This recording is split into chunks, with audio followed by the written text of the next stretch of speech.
माझ्या पत्राच्या आधारे आपण चौकशी करावी।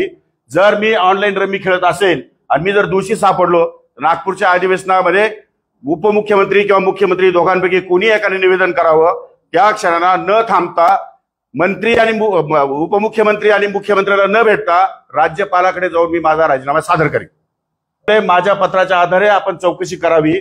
जर मी ऑनलाईन रमी खेळत असेल आणि मी जर दोषी सापडलो तर नागपूरच्या अधिवेशनामध्ये उपमुख्यमंत्री किंवा मुख्यमंत्री दोघांपैकी कोणी एकाने निवेदन करावं। त्या क्षणाला न थांबता मंत्री आणि उपमुख्यमंत्री आणि मुख्यमंत्र्याला न भेटता राज्यपालाकडे जाऊन मी माझा राजीनामा सादर करेन। माझ्या पत्राच्या आधारे आपण चौकशी करावी। जर मी ऑनलाईन रमी खेळत असेल आणि मी जर दोषी सापडलो तर नागपूरच्या अधिवेशनामध्ये उपमुख्यमंत्री किंवा मुख्यमंत्री दोघांपैकी कोणी एकाने निवेदन करावं। त्या क्षणाला न थांबता मंत्री आणि उपमुख्यमंत्री आणि मुख्यमंत्र्याला न भेटता राज्यपालाकडे जाऊन मी माझा राजीनामा सादर करेन।